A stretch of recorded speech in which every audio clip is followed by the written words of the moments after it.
नमस्कार प्रिय मित्रों, मैं ज्योतिषकार कमल आप सबका हार्दिक अभिनंदन करता हूं आपके अपने इस प्यारे यूट्यूब चैनल अलौकिक साधनाएं में। और आज देखिए, साधनों की प्रचुरता है हमारे भारत में और पूरे विश्व में भी है, लेकिन विश्व के लोगों ने इतना अध्यात्म पर काम नहीं किया जितना इस वसुंधरा के, इस धरती के लोगों ने किया है और करते आए हैं। क्यों? क्योंकि जब आप मंत्रों को देखोगे तो आपको पता चलेगा कि ये शब्द तो पहले थे ही नहीं। अब इन दिनों में जो साधनाएं आपके सामने आ रही है उनमें ये मंत्र कहाँ से आ रहे हैं? तो ये मंत्र कहाँ से आ रहे हैं? तो इसका मतलब है कि साधनाओं पर शोध वर्षों से, युगों पहले से आज तक होता आ रहा है। साधनाओं पर शोध आज तक होता आ रहा है और आज तक साधनाएं होती आ रही है। आज तक जो सिद्ध पुरुष वो साधनाओं को क्रिएट करते हैं, बनाते हैं, उनसे अच्छे अच्छे सकारात्मक पॉजिटिव परिणाम प्राप्त करते हैं। उन परिणामों के द्वारा इस संसार में शांति, सुकून और समृद्धि फैलाने की पूरा प्रयास करते हैं। उनकी यही इच्छा रहती है कि देश दुनिया में हर व्यक्ति शांति से, सुकून से, प्रेम से, शालीनता से जिए, सर उठा के जिए, न मुंह छुपा के जियो, न सर झुका के जियो, है ना। ऐसे ऐसे भारत के ऋषि महर्षि आज भी हैं, साधु सन्यासी आज भी हैं, तपस्वी लोग आज भी हैं, जो आपके लिए साधना देते हैं, आपके जीवन को सुरम्य बनाने की कोशिश करते हैं। लेकिन इस धरती पर मैंने देखा है कि साधना तो हर किसी को चाहिए, सिद्धियां तो हर किसी को चाहिए, लेकिन बहुत कम लोग हैं जो ऐसे ऋषियों महर्षियों को धन्यवाद अदा करते हैं। थैंक्स तक नहीं है उनके पास देने के लिए। बस मेरा काम बनता तो बाढ़ में जाए जनता, मुझे कोई मतलब नहीं है। ऐसे लोगों को साधना सिद्ध भी नहीं होती, सिद्ध भी उसको होती है जो गुरु के प्रति। इसीलिए तो कहते हैं गुरु के प्रति श्रद्धा आपके मन में होनी चाहिए। गुरु के प्रति श्रद्धा होगी। अब गुरु के प्रति एक अकेले गुरु के प्रति थोड़ी होगी। अगर श्रद्धा ही आपके मन में घुस गई, श्रद्धा ही आपके मन में घुस गई तो खाली गुरु के प्रति थोड़ी, फिर तो आप श्रद्धावान व्यक्ति बन जाओगे। और श्रद्धावान व्यक्ति तो सबके प्रति श्रद्धालु होता है, सबके प्रति विनय के भाव रखता है, अच्छे भाव रखता है। और जो सबके प्रति अच्छे भाव रखता है उससे शक्तियाँ भी तो खुश रहती है ना, वो भी उसके पास जल्दी आती है। लेकिन जो सबके साथ ही स्वार्थ के भाव रखता है, मतलब के भाव रखता है, उसका तो आप सोच लो क्या होता है। जो लोग अपने जीवन में कुछ करना चाहते हैं उनको आज मैं ऐसे ही ऋषि महर्षियों से प्राप्त हुई साधना, जिसे धन प्रेत की साधना कहते हैं, ये साधना अपने आप में बड़ी सरल है और इस साधना में किसी प्रकार का कोई भी साइड इफेक्ट नहीं है, कोई भी प्रकार का आपको कोई नुकसान नहीं होगा। अब बिना सुरक्षा घेरे के भी करोगे तो भी आपकी साधना सिद्ध हो जाएगी। बस व्यक्ति गुरु में श्रद्धा रखने वाला होना चाहिए, व्यक्ति सबके प्रति श्रद्धावान, विनीत और अच्छा होना चाहिए, उसको ये साधना सिद्ध जल्दी हो जाएगी। ये साधना जो धनप्रेत की साधना है, आज मैं लेके आया हूँ एक सिद्ध पुरुष की कृपा से। ये धनप्रेत की साधना 3 दिन की साधना है और दोनों तरीकों से की जा सकती है। देखिए, जो वैष्णव लोग हैं वो किसी भी हालत में तामसिक भोग नहीं चढ़ा सकते, तो उनको कोई भी साधना हो सात्विक तरीके से, चाहे दिवालन भी करना पड़े उनको, तो भी सात्विक तरीके से ही करना पड़ेगा। लड्डू, इनका पेड़ा, बर्फी, इनका रसगुल्ला, इनका भोग देना पड़ेगा। वो गटर का पानी, ये वो नहीं चढ़ा सकते, कलेजी वलेजी चढ़ाते उनका जो ट्रेडिशनल जो देवताओं का व्यू है वो नाराज हो जाएगा। पूरी की पूरी उनकी जो संस्कृति है, पूरा का पूरा उनका जो चैन है ना, 16 कुल के पितृ बोलते हैं ना, 16 कुल के पितृ पूरे के पूरे उससे नाराज हो जाएंगे, क्योंकि उनके वंश परंपरा का नियम ऐसा नहीं है कि वो तामसिक भोगों के द्वारा शक्तियों को बुलाएं। देखिए, इसलिए आपने देखा होगा कि बहुत प्रकार के तंत्र के आयाम हैं। नाथ पंथ, अघोर पंथ, चीनाचार, समयाचार और ऐसे ऐसे हजारों हैं जो आपने सुने भी नहीं होंगे, क्योंकि कई पंथ तो ऐसे हैं मेरे सामने आज भी आते हैं जो आज पहली बार सुनने को मिलता है कि ऐसे ऐसे पंथ हैं आज भी दुनिया में। इक्का दुक्का कोने खचोने में कहीं रहते हैं, आज भी उन पंथों के लोग जिंदा हैं, उन पंथों की साधनाएं जिंदा है। तो वो होती इसलिए कि ट्रेडिशन होता है, उस ट्रेडिशन को चलाना ही आपका काम होता है। आप उस ट्रेडिशन के अलावा अन्य किसी ट्रेडिशन में नहीं जा सकते। अब ट्रेडिशन दो ही मान लो, आप तीसरा मानने की जरूरत नहीं है। एक सात्विक है, एक तामसिक। राजसिक तो दोनों में आ जाता है, राजसिक वाला तामसिक भी कर सकता है, राजसिक वाला सात्विक भी कर सकता है। लेकिन मानो तो तीन है, नहीं तो दो ट्रेडिशन है। उन ट्रेडिशन में जो आपका कुल परिवार में चलता है, या कि भाई प्याज लहसुन तक आपके परिवार में नहीं चलता, तो आप तामसिक बलि नहीं दे सकते, तामसिक भोग नहीं दे सकते। तामसिक शक्तियों को भी बुलाना अगर आपको, तो सात्विक तरीके से ही आप बोलोगे। माँ काली की, भैरव की, किसी की भी साधना करो, वो जैनों की तरह लड्डू चढ़ा करके साधना करनी पड़ेगी, ठीक है। लेकिन इस साधना को अगर तामसिक वृत्ति की हो तो आप सात्विक तरीके से नहीं कर सकते, फिर तो तामस के द्वारा इस साधना को करना पड़ेगा, और तामसिक तरीके से ही इस साधना को आपको करना पड़ेगा। तो अब ये बातें मैंने पहले भूमिका के रूप में बता दी, अब मैं आपको कंप्लीट बताता हूं कि साधना कैसे की जाएगी। दोस्तों, ये साधना, धन प्रेत की साधना, अमावस्या के 3 दिन पहले से शुरू होगी। आखिरी दिन अमावस्या आनी चाहिए, ध्यान रखें। अमावस्या के 3 दिन पहले साधना शुरू होगी, यानी द्वादशी के दिन से शुरू हो जाएगी, समझ लो। तो अमावस्या आ जाएगी 3 दिन में ना, द्वादशी त्रयोदशी कुछ भी हो, 3 दिन में अमावस्या आपकी आ जाएगी। 3 दिन आपको बैठ करके साधना करनी। उससे पहले क्या करना है? सबसे पहले एक मिट्टी का सिकोरा लेना, मिट्टी का कोई बर्तन लेना है।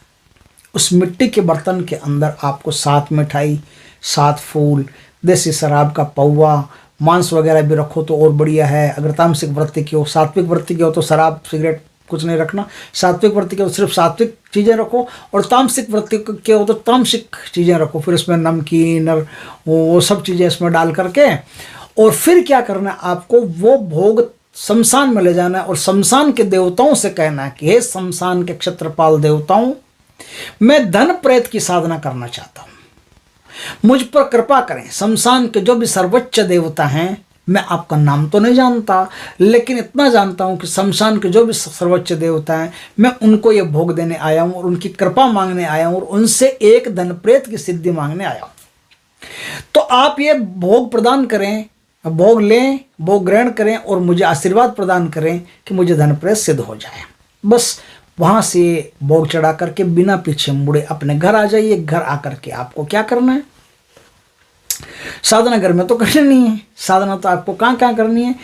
इमली का कोई पेड़ हो पुराना, प्राचीन पुराना, जितना पुराना हो उतना बढ़िया है। 100 साल 50 साल कितना ही पुराना हो, देखिए पुराने से पुराना इमली का पेड़ आपको मिल जाए, उस पेड़ के नीचे इस साधना को करना है। इमली का नहीं मिले तो कीकर का कोई भी पुराना पेड़ हो, उस पेड़ के नीचे। कीकर का कोई भी पुराना पेड़ नहीं हो तो कोई जंगली एरिया हो जहाँ पर लोग आते जाते नहीं हो, सुनसान टाइप हो, सन्नाटा टाइप हो। इतना सन्नाटा क्यों है भाई? वैसा सन्नाटा हो, उस स्थान पर बैठ के साधना कर लेना। कैसे भी ऐसे स्थान का चुनाव कर सकते हो। कोई प्राचीन खंडहर हो पुराना, जिसमें कोई भी रात को आता जाता नहीं हो, ऐसे भूतों प्रेतों से डरता हो, वहाँ बैठ के साधना कर लेना। साधना में 2 प्रकार के आसन, उन दोनों को नोट कर लो, सफेद आसन और काला आसन। सात्विक वृत्ति सफेद आसन, तामसिक वृत्ति काला आसन। सात्विक वृत्ति के जो लोग होंगे उनके लिए सफेद हकीक की माला, तामसिक वृत्ति के जो लोग होंगे उनके लिए काला हकीक की माला आपको चाहिए। सिद्ध माला, प्राण प्रतिष्ठित, जागृत, प्रेत मंत्रों से संचारित माला होनी चाहिए। ये आप कहीं से भी व्यवस्था कर लें, व्यवस्था करके फिर इस साधना को करें। अब आपको दक्षिण दिशा की तरफ मुख करके, दोनों ही स्थिति में स्नान आदि से पवित्र होकर के फिर इस साधना को आपको करना है। साधना में सरसों के तेल का दीपक आप प्रज्वलित कर लें। कोई भी प्रकार का बढ़िया धूप आपके पास हो तो वो धूप लगा लें। आपके शरीर पर इत्र लगाना चाहिए, और इत्र का फहा कान में भी लगाना चाहिए। लगा करके बैठ करके अब आप बस, और कुछ ज़्यादा इसमें करना नहीं होता है, सीधा साधना ही करनी होती है। अब जो मंत्र मैं आपको बताऊं वो गुरु से दीक्षित होकर के प्राप्त कीजिएगा, वरना यूट्यूब के मंत्रों से कुछ नहीं होता। मंत्र है, घर घर में मरीज मरघट में मसान, घर घर में मरीज मरघट में मसान, आओ आओ बाबा भूत मेरा कहना मान, दुहाई निरंजन अष्टांगी की। ये मंत्र है। मैं मंत्र का जाप करके आप शक्ति को, अच्छा अब क्या होगा, जिससे से आप जाप करोगे वैसे वैसे शक्ति आपके सामने आती चली जाएगी, और कई प्रकार के नाटक आपके साथ होंगे। कई प्रकार के अनुभव आपके साथ होंगे। डरना मना है साधना में, आप जानते हो, डर गया सो मर गया। आखिरी दिन आपके सामने प्रेत खड़ा हो जाएगा। प्रेत खड़ा हो जाए तो उनसे वचन ले लीजिएगा, 3 वचन, और वो भी अपनी इक्का दुक्का शर्त रखे तो सोच समझ करके उनकी शर्त मान लीजिएगा। और जब आपको मैं भेजूं तब आप चले जाएंगे शहर से, ये बात इंक्लूड कर दीजिएगा।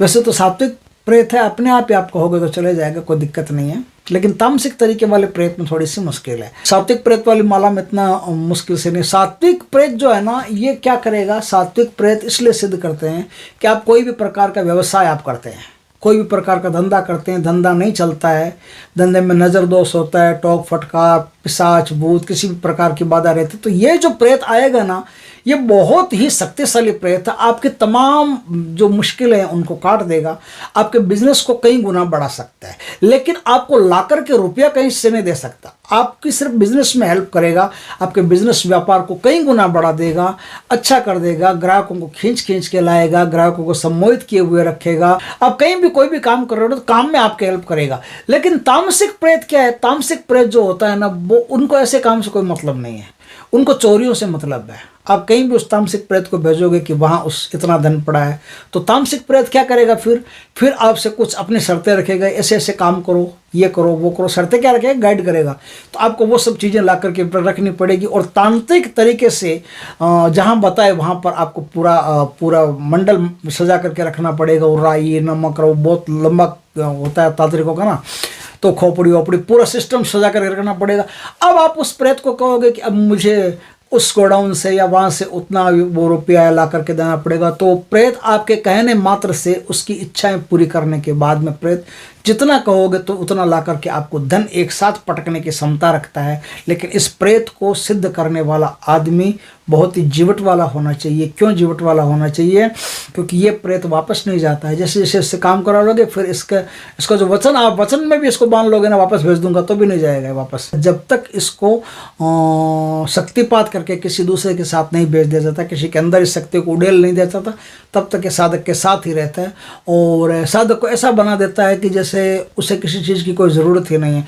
तो मैंने देखा है कि कई बड़े बड़े काम करते हैं, लाखों करोड़ों रुपये का काम भी कर देते हैं, फिर भी वो लेके वेके कुछ नहीं जाते, क्योंकि उनके अंदर जो है ना, वो प्रेत इस प्रकार का सिस्टम रखे, कुछ भी ज़्यादा लिया तो मुश्किल कर दूंगा, ये कर दूंगा, वो कर दूंगा।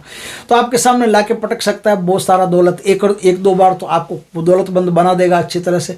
उसके बाद में फिर आप दूसरों की सहायता तो कर सकते हो, और वो जितना देना उतना ही लेके आना है फिर आपको। फिर आप मांग करके या अपना दोष दिखा करके कुछ नहीं ला सकते। तो इस प्रकार से जो तामसिक प्रेत होता है वो काम करता है।